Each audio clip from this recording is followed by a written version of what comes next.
Bom, então, olá a todos. A gente vai dar aqui início à nossa sala de debate virtual, com o tema Um olhar crítico na formação docente, a experiência do ensino à distância na rede pública durante a pandemia de Covid-19. A gente queria agradecer à professora Cláudia Rui, né, por organizar esse, esse evento, né, numa situação de distanciamento, a gente ter uma discussão principalmente do ponto de vista do ensino médio e fundamental, é importantíssimo, é ano de Enem, né? Enfim, o Enem é adiado, sem muita perspectiva sobre isso. Enfim, vai ser uma discussão bacana. Eu queria muito agradecer a professora Ana Cristina e a professora Aline por estarem aqui compondo esse debate, e ao professor Marcos, né, que me ajudou aí na organização dessa sala virtual. E aí, a gente montou um roteirozinho para deixar a conversa mais ou menos o roteiro bem definido. E aí eu vou pedir nesse primeiro momento em que a professora Aline e a professora Ana se apresentem aí. Eu vou começar pela Aline e tem aí um breve relato da sua trajetória, né, da sua carreira como docente, por favor. Obrigada, Vitor, né, pelo convite. Meu nome é Aline, como o Vitor já falou, né? Eu sou formada em Química, né, licenciatura e bacharel pela Rural, né? Me formei em 2008. Fiz mestrado e doutorado também na UFRJ, né, Rural. Meu doutorado eu terminei em 2014, também em Química.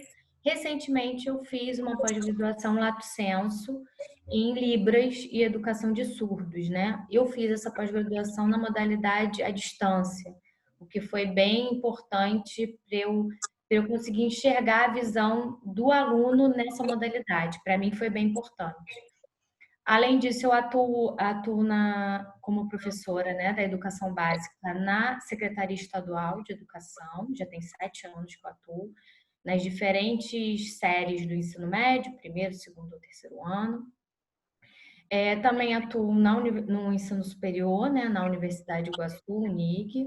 Também já atuei como coordenadora de extensão em assuntos comunitários. Também já atuei na pró-reitoria acadêmica, também na parte de gestão acadêmica. E hoje, na Universidade de Iguaçu, eu atuo como professora do curso de medicina e também na coordenação do curso de medicina na parte de acadêmica, né, do curso. Basicamente isso resume, né, toda a minha trajetória profissional.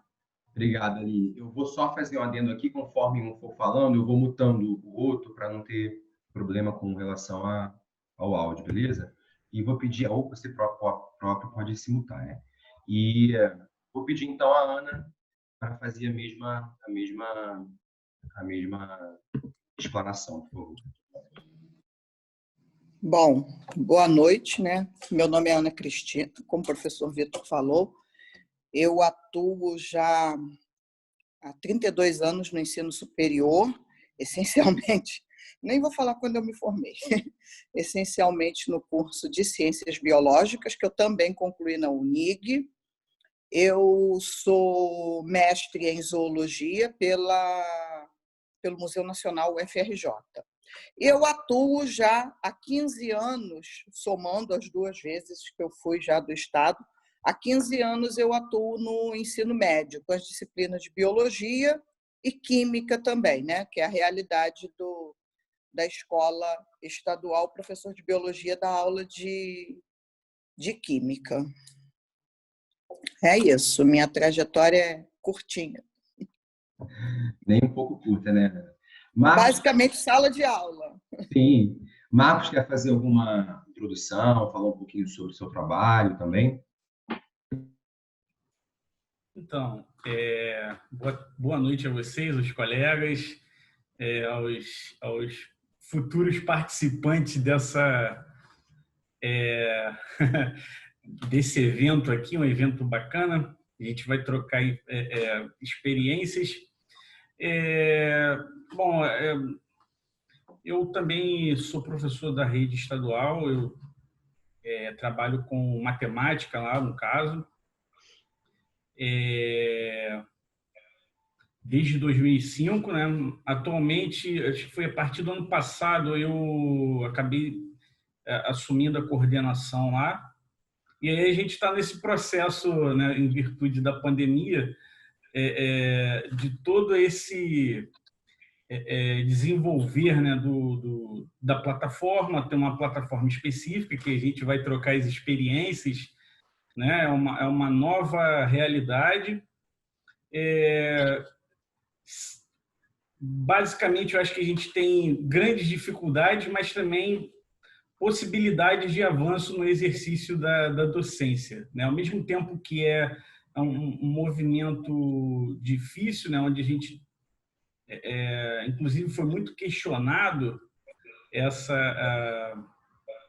a inserção da plataforma, mas, por outro lado, eu acho que grandes possibilidades da docência com tecnologia também foi colocado em questão. Então, acho que é uma grande possibilidade para a docência, no caso, né? Sem dúvida, né? Bom, então, só para não deixar vazio, né? Eu trabalho basicamente com formação docente, né? Desde 2012, quando me formei no doutorado, sou biólogo e venho aí nos últimos anos travando essa batalha da formação docente, né? Dos cursos de licenciatura, junto aí com os meus colegas, né? Bom, para iniciar, então, vou pegar aqui minha cola, né? A gente vai inserir a pergunta problema, né? Aquilo que norteia o nosso debate hoje, que é se nós, né, se os professores estão preparados ou se foram preparados para o uso de tecnologia de ensino à distância, né? Ainda mais numa situação dessa de pandemia. E aí eu vou pedir para cada, né, para a Aline, para a Ana, em máximo 5 minutos, dissertarem um pouco explanarem um pouco sobre isso, né? Sobre se nós, professores, fomos preparados ou se, na verdade, elas foram preparadas para isso, né? Já que é a experiência delas que a gente está querendo ouvir agora. Então, como comecei pela Aline antes, vou começar pela Ana agora. Por favor, Ana. De jeito nenhum. Nunca. Muito raramente a gente tinha uma ou outra palestra. Na minha escola, a diretora incentiva bastante essas coisas, né, sobre metodologias ativas. Eu mesma me inscrevi num curso que o Estado ofereceu no ano passado, mas eu não consegui fazer todo o curso, né? Eu não sou muito disciplinada para essa modalidade à distância, porque tem que ter muita disciplina para fazer esse tipo de atividade, né? Esse tipo de curso. E assim, eu tive muitas dificuldades. Nós tivemos uma semana para nos adaptar à plataforma Google Classroom, que é o que o Estado está utilizando, mas nessa semana foi uma adaptação meio estranha para mim, porque a gente não podia fazer nada na plataforma. Não podia postar atividade, não podia, era só não podia. Então, eu entrava lá, dava uma olhada, via, as possibilidades são imensas. Realmente, a plataforma ela oferece uma gama de atividades, uma gama de coisas assim bastante grande. Eu acho que para o crescimento profissional do professor vai, como o professor Marcos falou aí, vai ser muito importante realmente se nós pudermos continuar utilizando essa plataforma, né? Mas eu acho que para o aluno não está funcionando.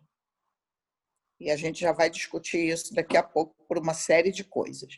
Eu não estava preparada, eu estou me preparando à medida que eu quero postar alguma atividade, fazer alguma coisa diferente, eu olho um tutorial, eu vou aprendendo e a gente está tendo que ensinar aos alunos também, né? Então, eu achei assim, eu tive uma dificuldade muito grande. E na minha escola, né, não só eu, 99% dos professores também teve essa dificuldade. Graças a Deus a gente tem uma lá que é fera nessas coisas e ela ajuda muito, mas eu não acho que nós estivéssemos preparados para nada do que aconteceu nos últimos 3 meses nesse país, né?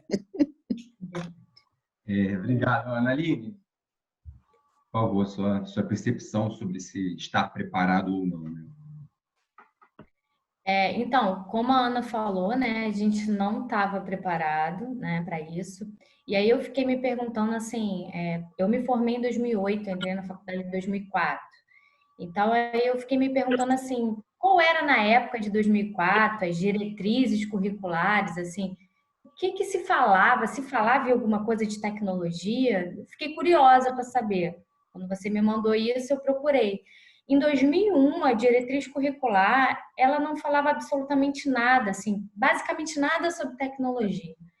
A da licenciatura de Química, licenciatura e bacharel de Química, ele falava uma frase que eu achei muito interessante, né? 2001, né?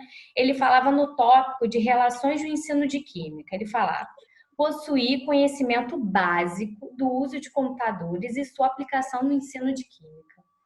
Então, assim, conhecimento básico, sabe?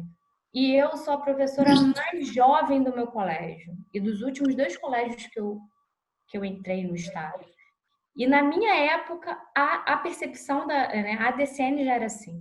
Aí, quando eu fui na DCN, né, de formação de professor da educação básica, também de 2001, ele também quase não falava do uso de tecnologia. Ele falava que o professor precisava aprender a usar ambientes reais e virtuais. Só isso. Ele não falava em momento nenhum sobre tecnologia. Na DCN de hoje, né, de 2019, ele fala ele separa, né, em carga horárias, os grupos, né, de carga horária. E no artigo 12, o grupo 1, que tem carga horária de 800 horas, ele separa em algumas temáticas. Uma dessas temáticas, né, que tem que ter 800 horas, ele fala compreensão básica de fenômenos digitais e pensamentos computacionais, bem como o uso das suas aplicações no processo de ensino-aprendizagem. Então, assim, você vê a diferença, né? O que era em 2001 para o que é em 2019. Né? Mas é claro que esse professor que está se formando agora, ele vai demorar muito para estar em sala de aula ainda, né? O professor que hoje está em sala de aulas é o professor dessa DCN de 2001 ou de DCNs bem anteriores a essas, né? Então, assim, a gente, de fato, escrito, teoricamente, a gente não foi preparado para isso. E mesmo com essa DCN de 2019, eu continuo achando que a gente também não vai estar preparado para isso. Porque as faculdades federais, elas não têm financiamento para melhorar os recursos tecnológicos. A Rural, né, o FRRJ, mesmo no ano de 2020, ela continua com uma internet muito ruim. Ela continua com problema de internet. Então, como que você vai falar de uso de tecnologia quando você não tem o mínimo? Você não tem uma rede Wi-Fi, entendeu? Então, assim, eu acho que a gente ainda vai continuar com essa dificuldade. O que a Ana falou sobre os cursos do Estado, sim, a Secretaria Estadual, ela dá capacitações, né? Se não me engano, são vários cursos anuais, né?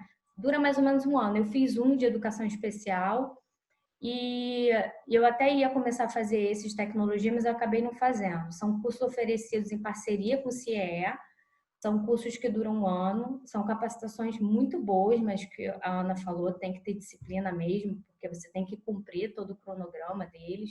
No final tem apresentação de trabalho e tudo mais.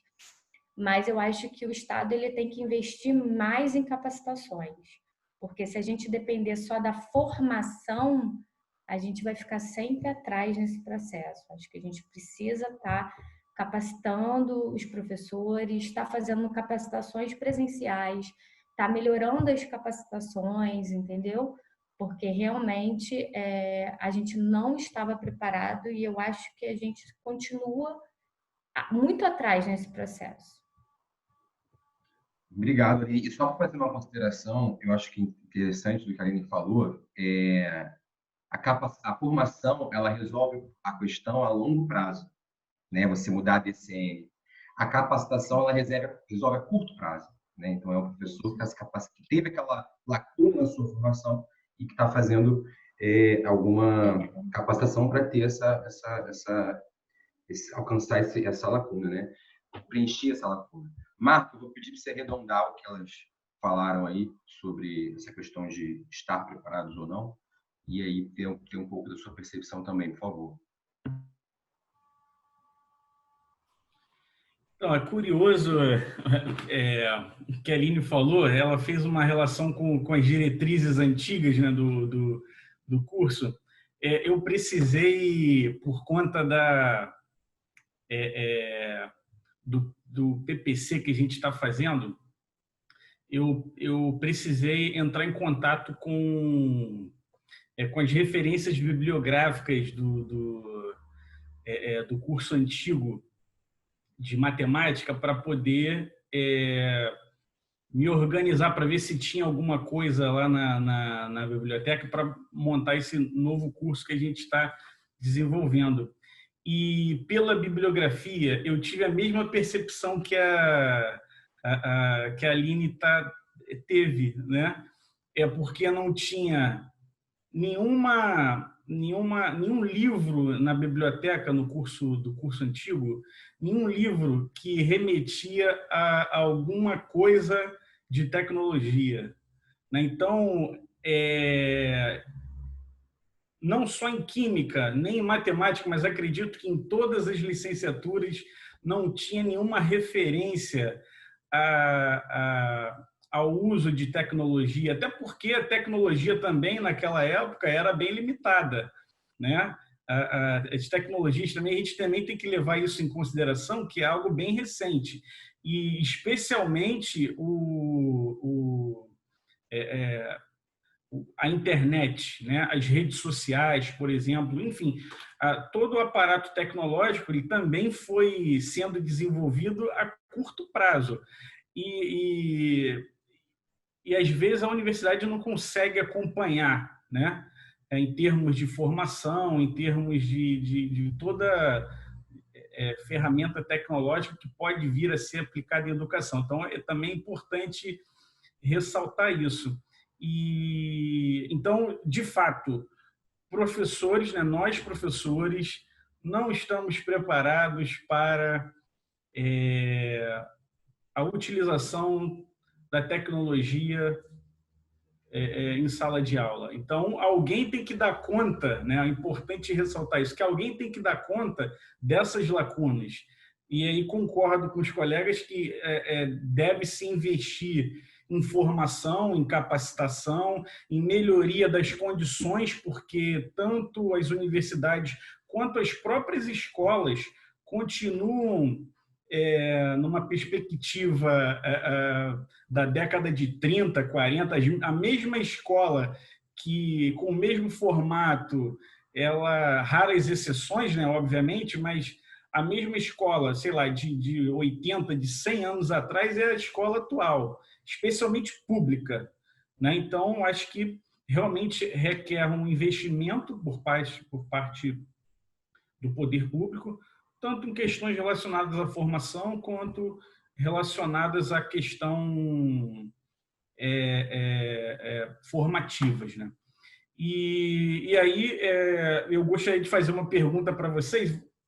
Vou aproveitar esse gancho e fazer duas, né? A primeira, quais as estratégias que a escola de vocês desenvolveram para trabalhar com essa plataforma, para trabalhar à distância com o Classroom, e se vocês participaram ou de alguma formação no momento, né? Nesse momento, enquanto está rolando as atividades no Classroom, se vocês participaram de alguma formação através de lives que a Seduc vem promovendo, né? Assim, e se participaram, como foi a experiência, o que vocês acharam?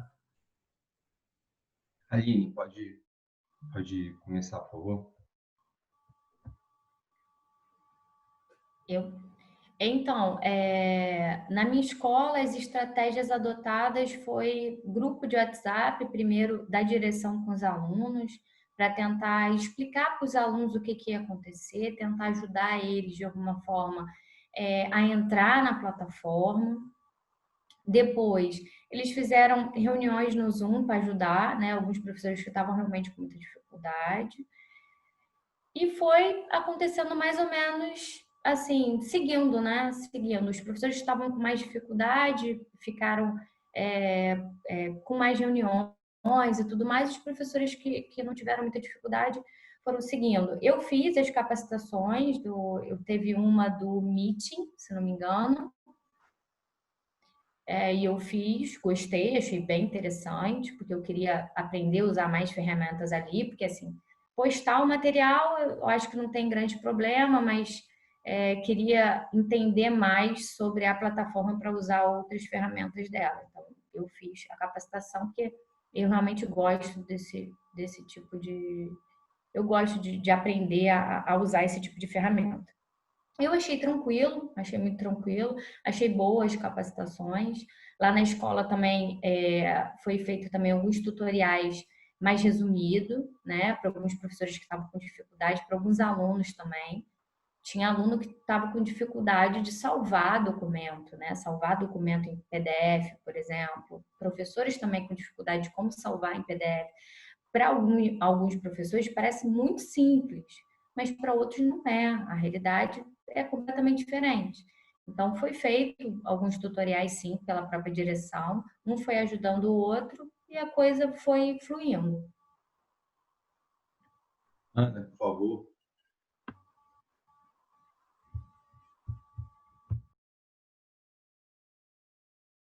Professora, que ela tem um domínio, aliás, ela é Ana, professora da Unig também. eu vou pedir para você começar de novo, porque o seu microfone estava mutado e a gente não Ah, acompanhou. tá.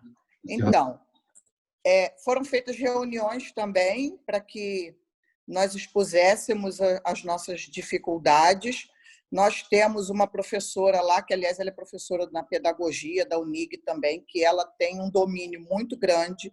Então, toda vez que se expressava uma dúvida no grupo de WhatsApp, ela fazia um tutorial. E nós temos um curso, né, à disposição na nossa sala, no Classroom, tem um curso. E toda vez que eu tenho uma dificuldade qualquer, eu vou lá e assisto um vídeo. Eu não estou fazendo assim a capacitação como se eu estivesse fazendo um curso mesmo. Eu tenho muitas disciplinas e para mim não tem dado tempo.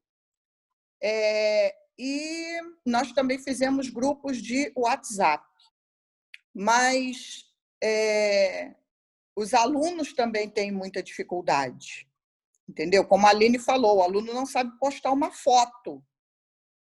Aliás, na minha escola, 99% dos alunos não participa dessa. Eu tenho turmas que eu tenho uma aluna que participou todas as semanas. Nenhum outro aluno participou. Eles não olham os vídeos, eles não olham nada, nada. Eles não sei se é problema de internet, todas essas dificuldades são verdadeiras, mas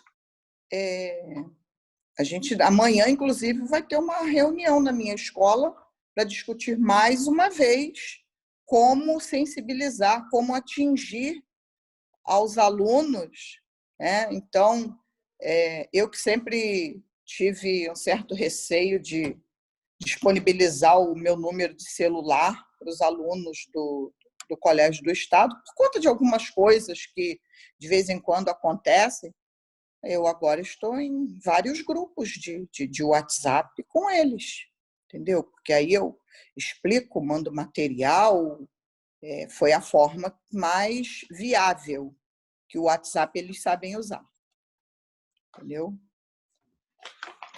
Ana, eu queria só fazer uma consideração, estou anotando aqui algumas coisas que, né, dessas últimas falas do Marcos, da Linda, Ana. Essa questão do tempo, né? A gente não se preparou, mas a metodologia EAD no Brasil não foi aprovada ontem, né? Então, existe um tempo aí em que as diretrizes para o EAD, enfim, para cursos à distância estão implementadas e os cursos de formação de professor presenciais não se... Eu tenho a sensação, né, que tem um lastro aí que a gente deixou, né, de maneira geral, principalmente nas públicas, talvez por essa dificuldade tecnológica, né? Como que a gente não... A sensação que eu tenho é que o planeta foi avisando a gente que isso seria possível. Só claro que é uma metáfora, se assim posso dizer. Mas avisando que isso ia acontecer, né? Você teve lá a epidemia do H1N1, você teve o SARS-CoV-1, acho que é um, né? O outro coronavírus que foi restrito à Ásia. Então, assim, a gente foi experimentando situações desse sentido e a gente fechou os olhos para isso e achou que nunca chegaria a esse ponto. Mas se você parar para pensar, uma pandemia não é uma novidade. A pandemia não é uma novidade. A novidade talvez do nosso tempo, né? Nessas proporções, mas uma pandemia não é uma novidade. Uma epidemia de doença contagiosa não é uma grande novidade. E ainda assim, então, em termos de educação, nesse que a gente está debatendo, a gente não se preparou, né? E aí também são várias questões. É como que a nossa internet é uma internet lenta, não é de acesso a todos, porque essa pandemia ela só reflete mais ainda a desigualdade do país social, né? Esse abismo social que a gente vive. Gente que tem uma internet rápida, que não é mais rápida, porque a nossa internet é ruim no país, e você tem aluno que não tem nem acesso a um 3G mal menos, né? Então isso você só aumenta o abismo, né, social desse país e só escancara para a gente como a gente está atrasado nesse sentido ainda, né? Enfim. E aí, dando continuidade com o nosso roteiro, que a gente não se perder muito, né? Eu queria que a Aline falasse um pouco sobre o que vocês enxergam de mais frágil e de maior potencialidade nesse processo. Já que a Ana já está com o microfone desmutado, eu vou começar falando dessa vez. Nesse processo aí o que você achou de mais frágil e de mais potencial, né? De maior potencial. A plataforma ela tem um potencial incrível, entendeu? Eu acho que nós, professores, não podemos abrir mão dela nunca mais. Mesmo que o contrato do Estado com o Google acabe, nós devemos fazer uso dela pessoalmente, né? Até porque, quando voltar, essas aulas não vão voltar totalmente presenciais, né? Então, ela tem realmente um potencial muito grande. E o que você falou, né, que nós não nos preparamos, ninguém esperava. Na crise do H1N1, em 2009, nós não tivemos essa quarentena, nós não tivemos paralisação, né? E assim, eu acho que o brasileiro não se prepara muito para nada. O brasileiro não se prepara muito para nada. Agora, e nós temos as fragilidades, a desigualdade social, que o aluno não tem um celular. Quantas vezes os alunos querem participar das minhas videoaulas, essas videochamadas pelo Zoom que eu faço com o aluno do Estado, mas ele não pode participar porque a mãe levou o celular para trabalhar. Então, ele não tem um celular para a família. Ele não tem a internet. Quantas vezes a gente está lá na plataforma, que na minha escola a gente tem que ficar no nosso horário de aula, à disposição do aluno. E quantas vezes acaba a luz no bairro da escola, e aí a maioria dos alunos moram ali no entorno. Aí a diretora entra com o aviso no WhatsApp. Hoje mesmo um professor entrou, ele mora perto da escola, ele entrou com um aviso, a internet dele não estava, tinha caído. Numa semana dessas aí, eu também fiquei sem internet, entendeu? Então, como que a gente vai lidar com tecnologia com uma internet dessas que a gente tem? Mas o que a gente pode fazer? Isso aí a gente não pode mudar. Não somos nós, está fora do meu alcance. O que está dentro do meu alcance fazer para que esses alunos efetivamente aprendam aqueles conteúdos que eu sempre achei que, se não fossem presenciais, o aluno não ia entender, né? É realmente lançar mão de aprender todas essas possibilidades que as plataformas e as redes sociais oferecem, e lançar mão até de Facebook mesmo, porque uma das coisas que os alunos mais sabem fazer, quando você pergunta se eles sabem acessar a internet, o que eles têm na internet é o WhatsApp e Facebook. Então, se a gente não puder efetivamente usar o Classroom, a gente tem que continuar, não podemos mais esquecer, porque tem um ditado que é do tempo da minha avó, né, que o hábito do cachimbo entorta a boca. Então, é tudo uma questão de hábito. Nós vamos ter que criar o hábito de utilizar. Agora, uma coisa que me deixa preocupada é realmente são as diretrizes dos cursos de licenciatura, que, atuando do outro lado, nós vemos que nós também não estamos formando os professores de acordo com essas novas demandas. Só para ilustrar uma coisa, não somos só nós que eu digo, nós que atuamos em curso superior de uma maneira geral. As universidades públicas, elas não fizeram o ensino remoto, né? Então, quem deveria, no meu modo de entender, né, quem deveria dar o exemplo seriam essas universidades, porque por mais que estejam sucateadas, nas universidades públicas ainda tem uma verba para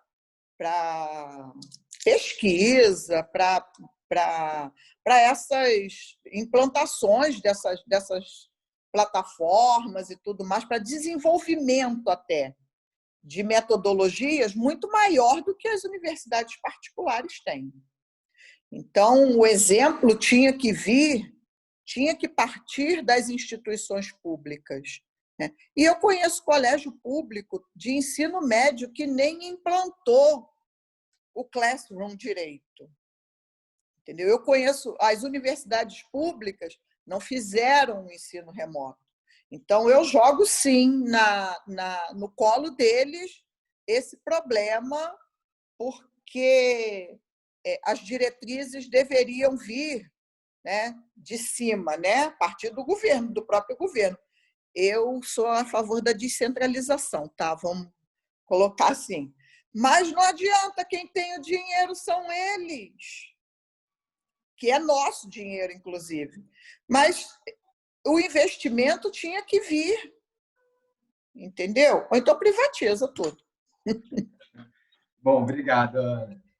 Aline, eu vou pedir para a Aline concluir aí essa questão de fragilidade e potencialidade, lembrando aí do tempo, por conta do Então, fragilidade, né? Como a Ana mesmo falou, a maior fragilidade, na minha opinião, é a falta de recurso financeiro que os alunos têm de obter o recurso tecnológico. Porque hoje, como ela falou, a grande maioria dos alunos tem um celular por família.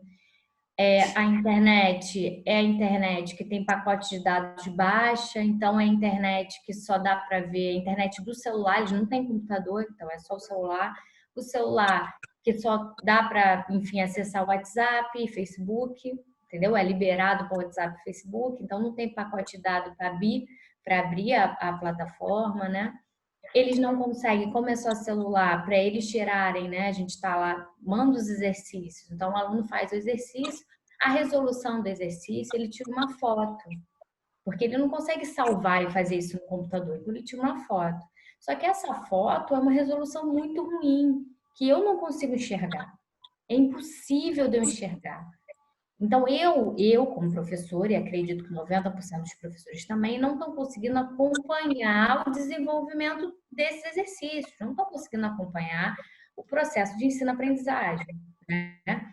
E até que ponto isso não está prejudicando eles, né? Porque a gente não está conseguindo acompanhar o desenvolvimento, né? Como a gente acompanharia isso. Mas, enfim, como a Ana mesmo disse, a gente não tem o que fazer, né? A gente está lançando mão de todos os recursos que a gente pode para conseguir atingir, né? Mas a adesão desses alunos é muito baixa. Eu tenho turmas que eu não tive acesso de nenhum aluno, entendeu? Nenhum entrou, nenhum postou nada, nada. Então, assim, a adesão foi muito baixa. Então, eu não sei.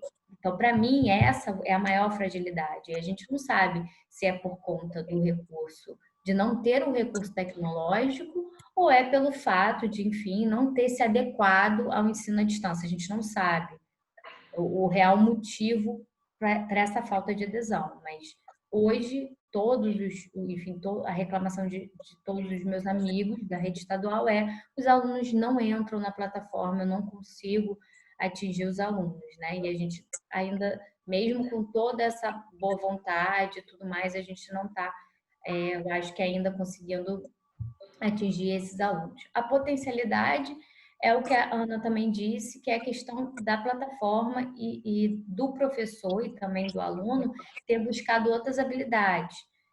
Eu nunca tinha entrado no Google Sala de Aula, nunca tinha entrado, e quando eu entrei achei super legal, quis aprender a como montar os testes, e, sabe, aprendi várias coisas, aprendi como usar o Meet, enfim.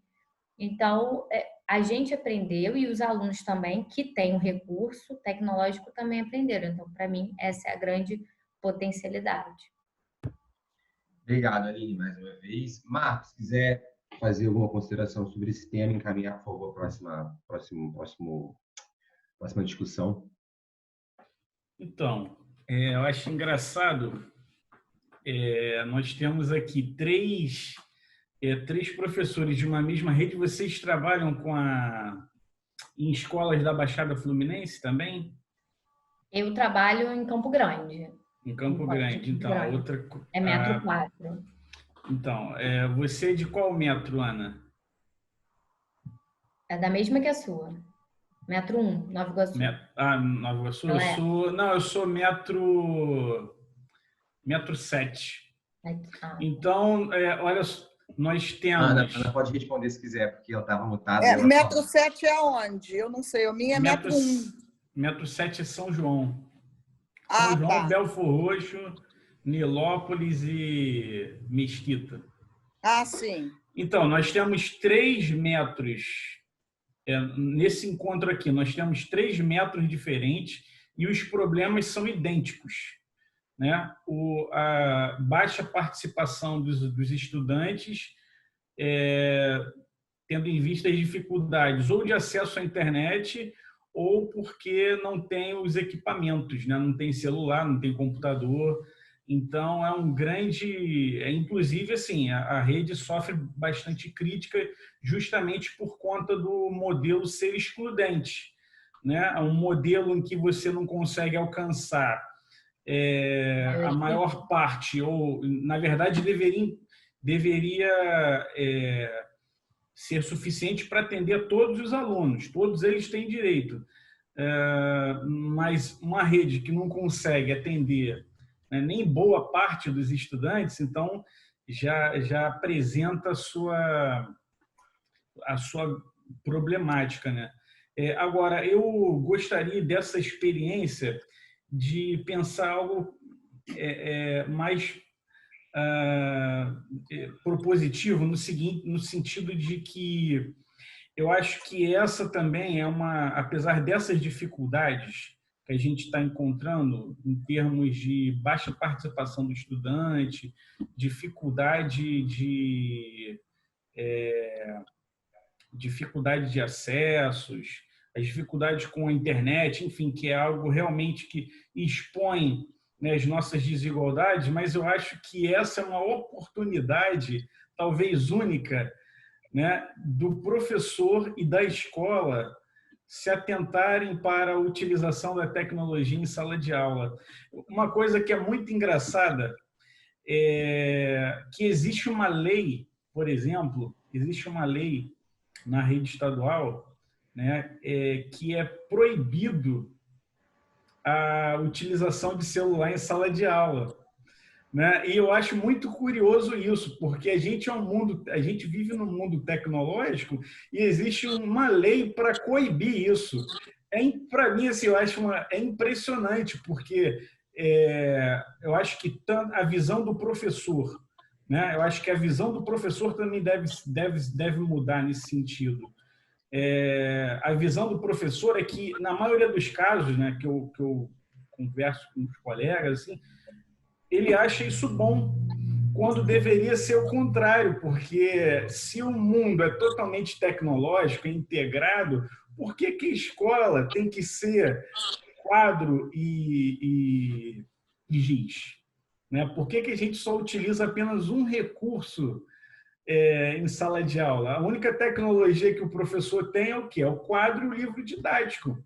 Mas o próprio professor, ele concorda com essa lei, né, de que o celular em sala de aula é ruim, quando ele deveria pensar o contrário. Ele deveria, ora, se novas tecnologias fossem implementadas, talvez isso fosse bom, né, nesse sentido. Então, eu acho que, não sei se os colegas quiserem participar aí desse debate, mas eu acho que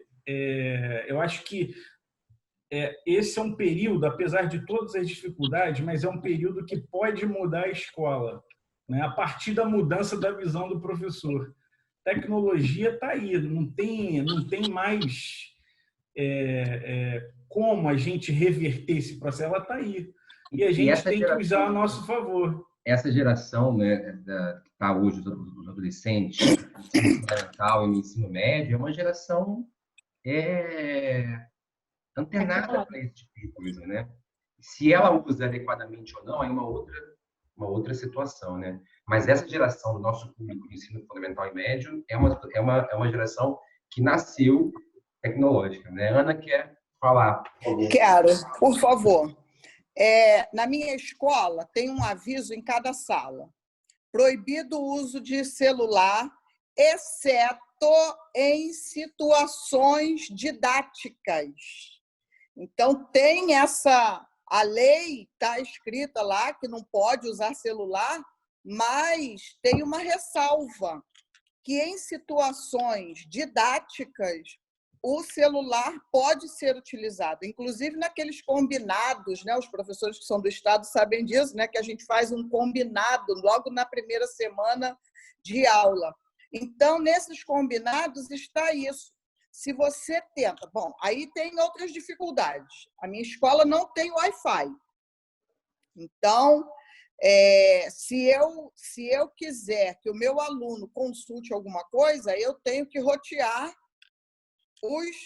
os celulares, entendeu? Eu tenho que disponibilizar a minha internet para eles.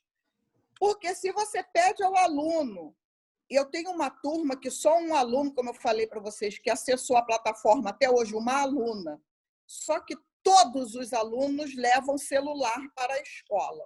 Mas se você pede a eles que acesse algum site, que a gente faça algum trabalho com o uso do celular, eles enfiam o celular dentro da mochila e dizem: eu não trouxe, ou eu não tenho internet. Essa do eu não tenho internet eu até aceito, porque na maioria das vezes é realmente a realidade deles. O pacote de dados deles não supre essa necessidade. Mas muitos escondem o celular, né? Com esse negócio de entrar na plataforma também. Uma aluna falou para mim, eu dei uma aula às 2h da tarde, fora do meu horário. Por quê? Às 7h da manhã não tinha ninguém na plataforma. Sabe o que a aluna falou para mim? Que ela não ia acordar às 7h da manhã para entrar na plataforma para ter aula, né? Vamos combinar. Assim. Então, existe a questão da cultura também. Muitas vezes os professores não fazem mais, não fazem certas coisas, porque o apoio é pequeno e a correspondência é muito pequena também. Então, o professor falou do uso da tecnologia, né? Na minha escola, a gente pode usar a tecnologia, só que a gente não tem o Wi-Fi. Aí é uma outra fragilidade, né? A gente disponibilizar o meu pacote de dados para uma turma, assim, para 3 turmas que eu dei aula, porque eu dou aula para 3 primeiros anos, 3 turmas de primeiro ano. Então, fica complicado, entendeu? Nenhuma escola tem Wi-Fi, né? Então, Nenhuma porque se delas. colocar o Wi-Fi na escola, pelo menos é E você essa tem jeito de a bloquear. explicação que a diretora dá, o pacote de dados vai todo embora, vai tudo ser consumido pela comunidade do entorno. E qual é a comunidade do entorno? Né? Algumas vezes o tráfico toma conta daquela comunidade do entorno. Então, você está disponibilizando a internet para o tráfico. Ainda tem isso, né? Pois é, então é muito complicado. Onde a escola está inserida. Bom, eu acho que, só para complementar o que a Ana falou, eu acho que o grande problema da escola é essa questão do acesso à tecnologia. E uma dessas publicações do secretário de Educação, eu escrevi exatamente isso para ele. Que ele disse que a escola vai mudar, a escola, enfim, a escola tem que mudar, os professores têm que mudar. Mas, assim, para a escola mudar, ela tem que ter acesso à tecnologia. Se você não tem Wi-Fi, tem todos esses problemas, né, do Wi-Fi, a internet do estado é muito ruim, enfim, tem tudo isso. Então, assim, se a escola realmente quer mudar, ela tem que investir em tecnologia. Senão essa pandemia vai acabar e a gente vai continuar no mesmo lugar onde a gente estava e a gente vai voltar no mesmo lugar. Não vai ter mudança nenhuma. Porque eu não vejo problema nenhum de ensinar meu aluno com o celular, pelo contrário, para mim seria ótimo, mas é o que a Ana falou, eu não consigo, porque eles não têm, ou eles não têm celular, ou eles não têm internet, e aí a gente não consegue fazer. Tem diversos aplicativos que eu posso usar, de química, que seria muito mais interessante, tinha um muito legal de tabela periódica que eu achei, mas eu não consigo fazer, entendeu? Então, é complicado. Eu acho que essa pandemia pode simplesmente não mudar em nada. Que assim, desculpa o pessimismo, mas assim, se tratando independente, sem nenhum viés partidário, porque não é isso, é uma questão, acho que é cultural do Brasil, né, que a Ana já falou. Sim. E se tratando de Brasil, a chance da gente aprender nada com essa pandemia é grande, né, da gente continuar, perdão o pessimismo, né? Gostaria de ser mais otimista nessa situação. Realismo. Mas assim, a chance da gente sair disso e não aprender nada com os nossos erros e com as possibilidades que a gente teria para melhorar, né? É só você olhar, se você olhar assim, os índices de educação no Brasil são assim, são sofríveis. O país não é pelo professor só, não, é pela estrutura que não é boa, e os índices são sofríveis. A gente se comparar com países com o mesmo poder financeiro do Brasil, a diferença é gritante. Então, assim... Porque não tem investimento, né? Nesse governo de direita, de esquerda, de centro, de onde for, a gente vive com esses mesmos índices, com todos os tipos de governo que esse país já teve. Em todas as esferas, federal, estadual. Quanto tempo a gente fala do sacramento das universidades públicas? Eu fui professor rural. Numa das minhas salinhas não tinha luz. Não é que não tinha luz, não chegava energia. Eu não podia ficar na minha sala até depois das 5, porque eu não enxergava. Exatamente. Então, se a gente traz não isso... deve estar muito diferente hoje. Isso para uma universidade do tamanho e da importância da rural. Se a gente olhar para as escolas que têm bem menos verba e estão aí espalhadas por comunidade, enfim, por várias enfim, localidades tem escola melhor. A gente sabe, por exemplo, aqui na Baixada, a escola da Ana, uma escola de referência, uma escola que tem índices muito bons. Então, é importante lembrar que se fazem boas exceções. Então, existe bom trabalho. Não é também o fim do mundo e cai um meteoro e explode tudo. Não é isso. Existe bom trabalho, existe bom resultado. A gente conhece isso de perto, né? Mas, no geral, de maneira geral, é sofrível. Eu acho que se a gente conseguir tentar atravessar isso, vai ser uma surpresa para mim. O Marcos trouxe essa discussão que eu achei que foi muito bacana, mas eu estou falando isso por muito tempo, né? Então eu vou tomar a liberdade de dar uma mudadinha no roteiro e pular para a última, né? Para a gente poder fazer dentro da proposta inicial do tema, até porque, né, todos nós aqui temos nossos compromissos ainda hoje, né?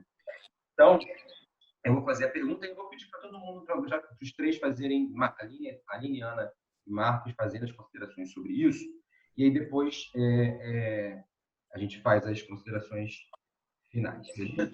Eu queria, já que a Aline já está com o microfone aberto, já que a gente está falando essencialmente do público de vocês, né, que é ensino fundamental, ensino médio, não tem como falar de ensino médio sem falar do Enem desse ano.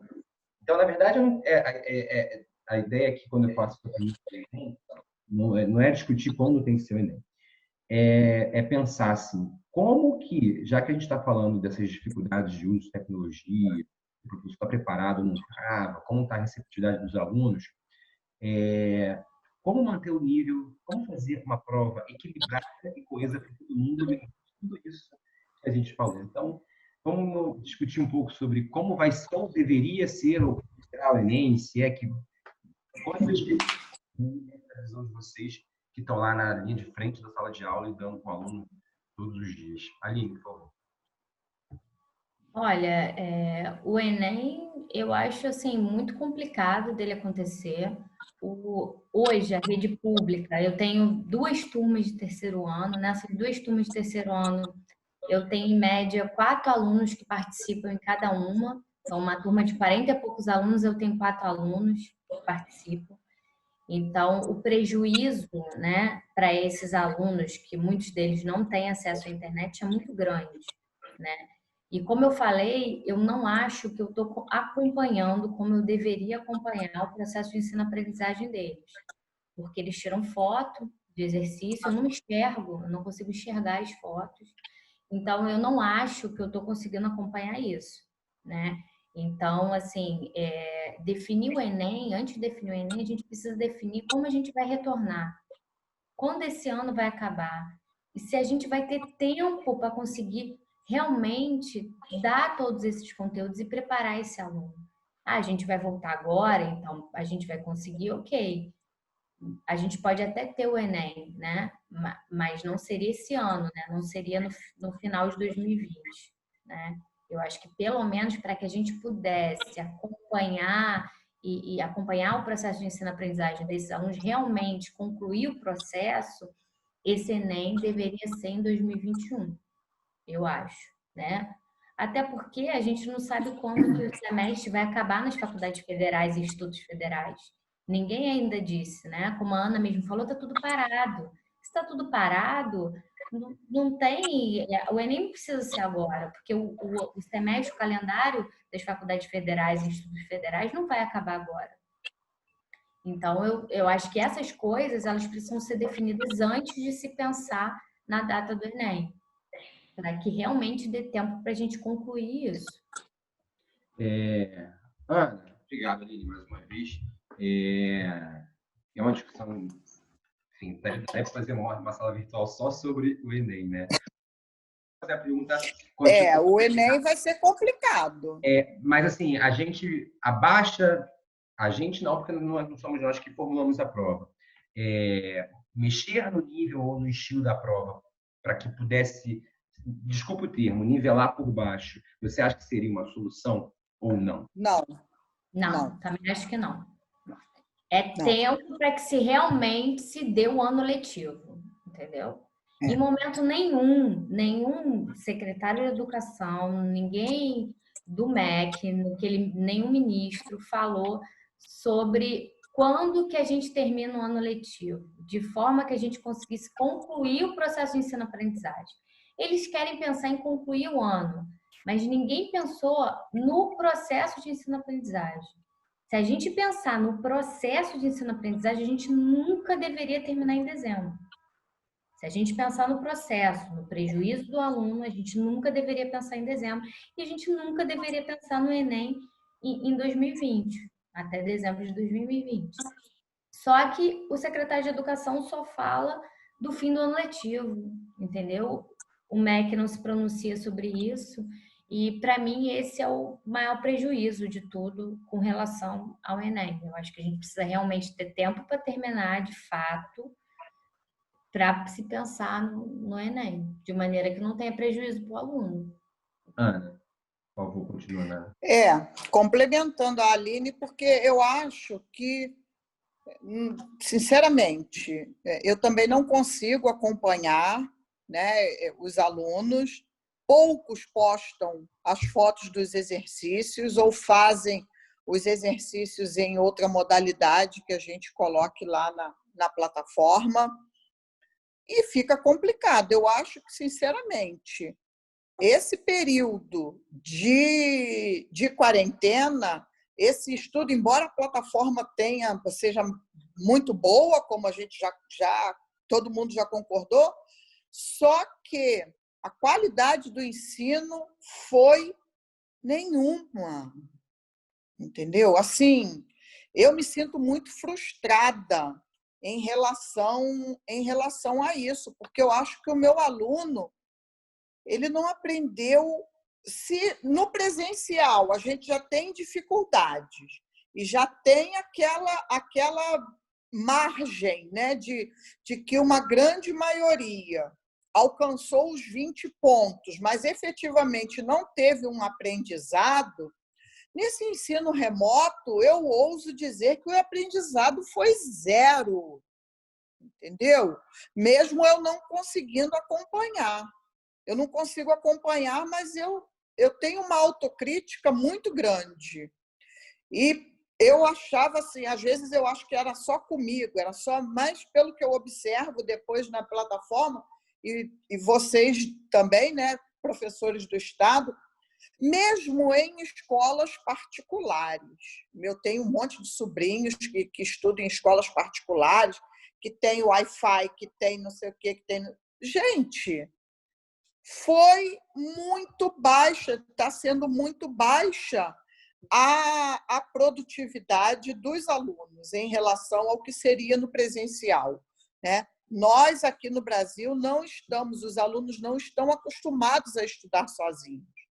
Então, o ministro falou uma coisa, ele deu uns dados que eu até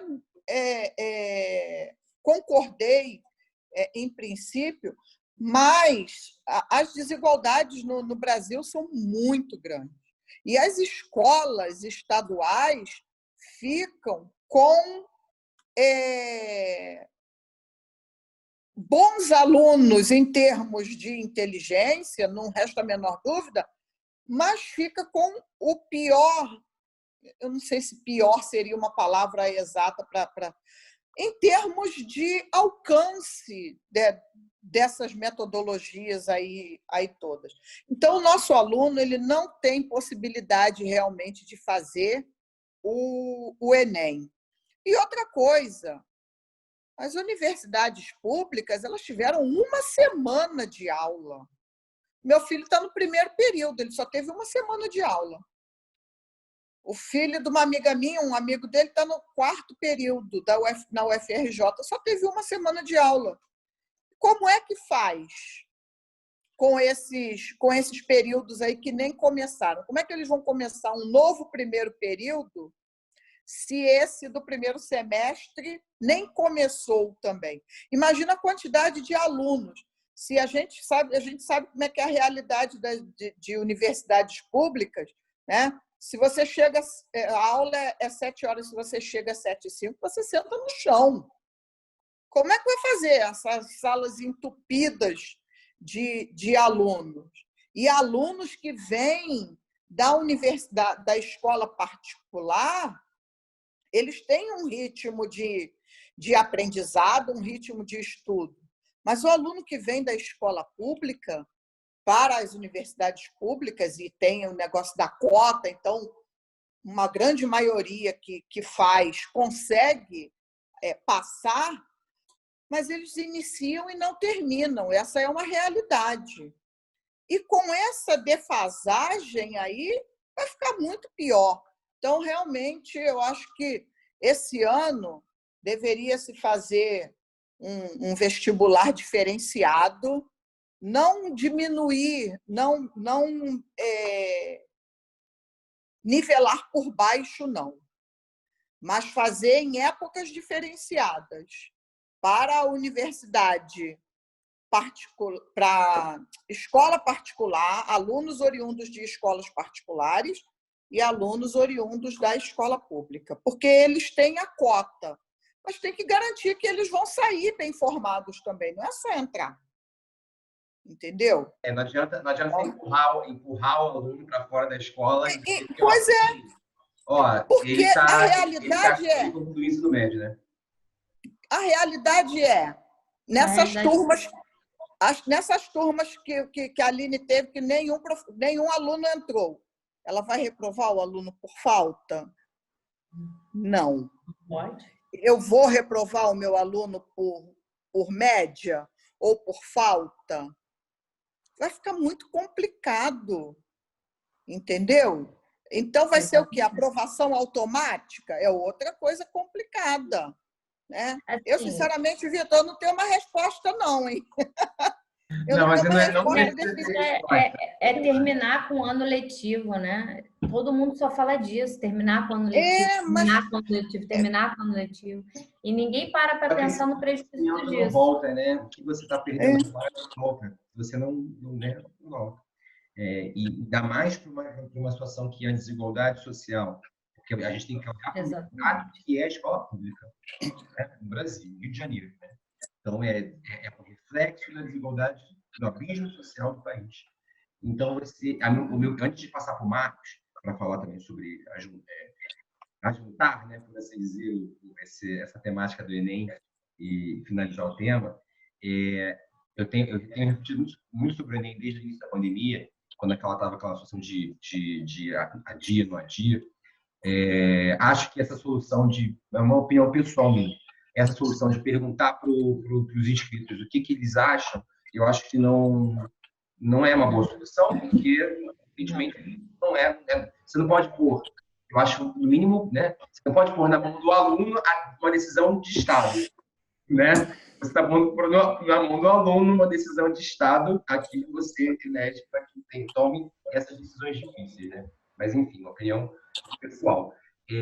Mas o meu medo é que esse Enem aumente mais ainda o abismo social para essa geração, né? Para esse grupo que está se formando no ensino médio nesse ano, e aí, evidentemente, tanto nas públicas e nas privadas, porque também tem escola privada que é privada, mas é uma escola de um recurso menor, né?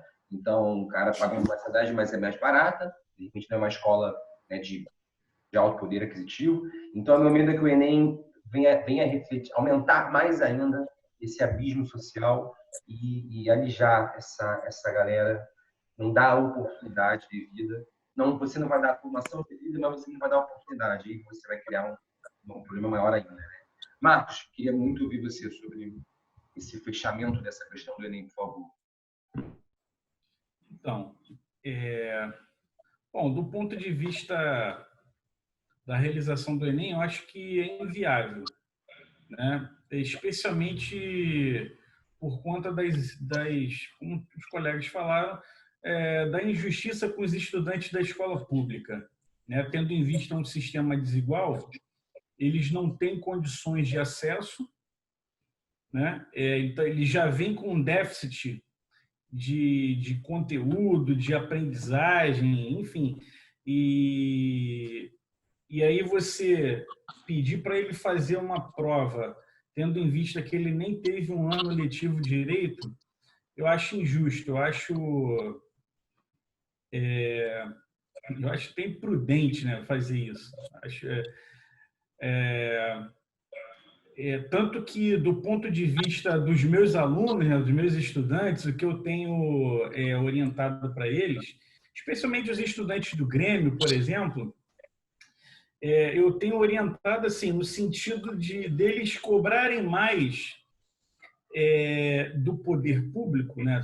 Sei lá, seja na perspectiva da Secretaria Estadual de Educação, mas o que a Secretaria vai fazer pós-retorno?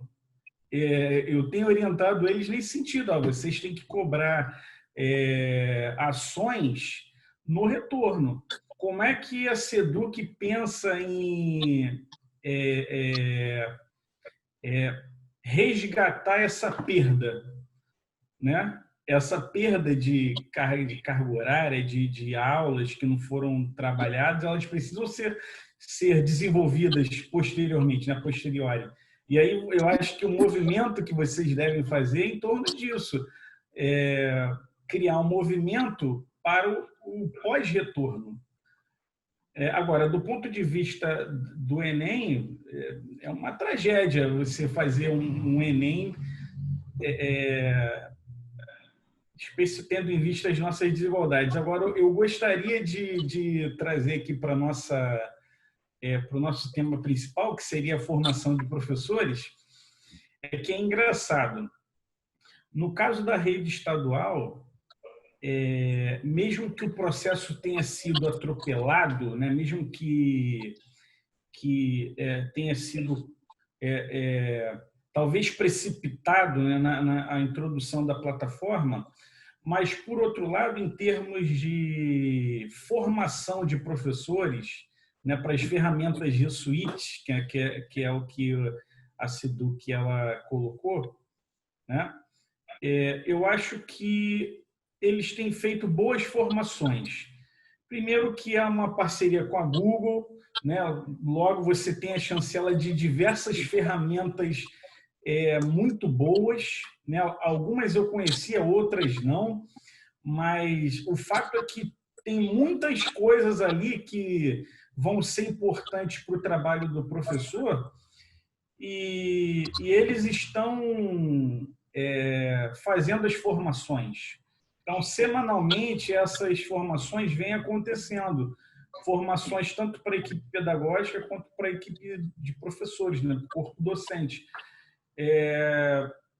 A nossa dificuldade é o aluno não ter acesso. Acho que esse é o nosso principal problema. Mas, em termos de formação, com relação ao aprendizado da tecnologia, a fazer aulas mediadas por tecnologia, eu acho que está sendo um grande avanço, porque o Estado tem feito isso continuamente.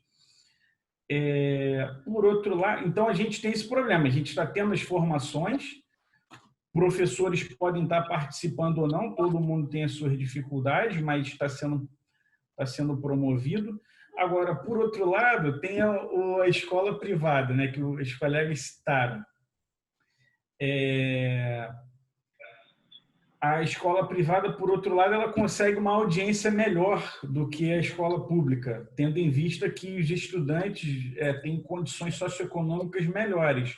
Mas, por outro lado, será que a formação daquele professor, né, para o manuseio da tecnologia é tão bom, por exemplo, quanto da rede estadual? Eu fico na dúvida. Eu achei dúvida. Desculpa, quando você estava falando e você concluiu esse raciocínio, eu achei fantástico, porque realmente é de se pensar nisso, porque eu imagino, né, eu não sou professor, né, de escola privada, eu imagino que cada escola tem a sua autonomia para decidir qual era o seu melhor método, né? O Estado unificou, né, isso. Então, fez-se uma plataforma, criou-se uma plataforma, fez-se um convênio. Então, você garantiria uma formação, uma capacitação de qualidade para todos os professores de maneira uniforme. E nas escolas você fica, né, descentralizado, né? mas achei bacana a reflexão. Mas, por favor, Marcos. Assim, a capacitação do Estado, na minha opinião, foi perfeita para os professores. Eles Eu acho deram isso todos legal, os recursos necessários. Essa parte realmente foi muito boa. Na verdade, o problema maior são os discentes, né? Os discentes são os alunos, né, que não estão conseguindo acompanhar isso, né? E o problema maior também, que eu acho, é a evasão. Eu acho que nesse retorno a gente vai ter uma evasão escolar muito grande, mas muito grande mesmo. A evasão escolar no estado é muito grande já, presencialmente. E agora eu acho que vai ser maior.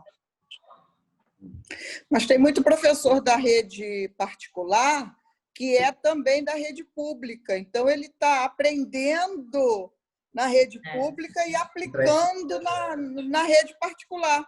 Mesmo não sendo a mesma plataforma, né, que a maioria das escolas está utilizando, acho que eu conheço, estão utilizando uma outra plataforma, mas o material a ser criado, né, mais ou menos a mesma coisa. Então, muitos professores estão sendo formados na rede pública e aproveitando essa formação para a rede particular. Sim. O que, quer dizer, melhora ainda mais a rede particular, porque os alunos deles efetivamente acessam as plataformas, né? Até por conta da atuação dos pais. Foi uma pergunta que você pulou aqui, mas... Era por causa do tempo. Mas até por conta da atuação dos pais. Os pais, por conta de estarem pagando uma mensalidade, muitas vezes bem cara, eles estão em cima, eles estão cobrando muito mais. Porque a ideia que a gente tem do público é que não é nosso. Ele é nosso. Não é nosso, não é de ninguém. É só você fazer uma reflexão, já que a Ana citou essa situação do público e do privado das universidades públicas. Enfim, eu também fui sair da universidade pública. Enfim, tal como a Ana, fiz Museu Nacional lá na FRJ. Eu fico me perguntando, porque assim, a universidade pública custa dinheiro para a gente. Muito. Com todo respeito a cada profissional que trabalha lá dentro, são concursados, então é um outro tipo de carreira, né? Então a pessoa muitas vezes devota a vida àquela instituição, passa a vida trabalhando ali, mas eu não consigo perceber, eu não sei se hoje eu não estou tão ligado às públicas, né? Em tempo que eu não vou, mas eu não consigo perceber o movimento, né? Eu percebi que a Rural estava fazendo uma pesquisa sobre o uso de tecnologias por docentes e por discentes. Eu não sei se ela está fazendo um levantamento para tentar se mover para um futuro, porque vai ter que andar isso, mas não importa, a universidade pública está parada, entre aspas, não está parada porque a pesquisa continua, a gente sabe que a pesquisa não para, mas em termos de formação, né? Mas está custando dinheiro. E a gente precisa fazer esse movimento, que as escolas do Estado, por exemplo, do Rio, o médio fundamental, saíram muito mais rápido, né? Conseguiram uma solução muito mais rápida para a pandemia, para continuar o ensino. Do que as faculdades públicas, que teoricamente teriam mais, como a Ana falou, mais verba, muitas vezes, e tem recurso intelectual, tecnológico, muito maior do que uma escola, um CIEP, do Estado, em alguma comunidade, por exemplo. Não por questão local, mas enfim, só estou dando exemplo. Enfim, é uma situação lá de se discutir, né? Marcos, quer falar mais alguma coisa ou está satisfeito? Não, acho que foi bem legal essa troca nossa. Agradeço aí a participação, a troca com os colegas, foi bem legal. Primeira vez que eu participo de um evento assim online, confesso que não mas é um aprendizado, é isso. A utilização da tecnologia também é algo fantástico, né? Quem diria que a gente, em espaços diferentes, em locais diferentes, a gente estaria aqui nessa sala virtual trocando ideias, né? Então, trocando experiências. Pois é. Gostei bastante. Show. Obrigado, Marco, pela parceria, né?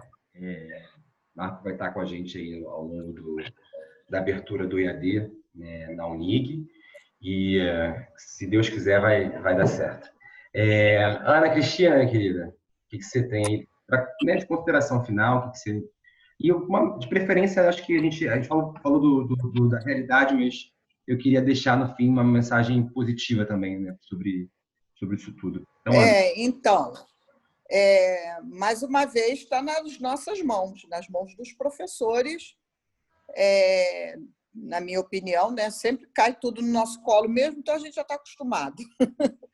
Mas está nas mãos dos professores fazer um movimento aí, né, para, pelo menos, a SEDUC continuar, se fica muito cara essa plataforma, não sei, mas de prover meios para que os professores consigam, então, né, continuar e utilizar ainda mais essas tecnologias, porque nós temos alunos muito bons nessas escolas, entendeu? E assim, são pérolas que estão sendo perdidas por causa das condições de oportunidade. Mas, como a gente, né, aquele negócio de brasileiro não desiste nunca, a gente vai ter que continuar, nós, professores, eu acho que, mais uma vez, nós temos que tomar as rédeas aí da coisa e fazer acontecer. Entendeu? E a gente faz mesmo. Obrigado, Ana. Eu vou só fazer um adendo aqui à fala da Ana, se vocês me permitem. Educação não é caro. Educação é investimento. Caro é desviar dinheiro público para coisa errada. Isso que custa os cofres públicos. Educação, não. Aline, desculpa o desabafo. Aline, por favor.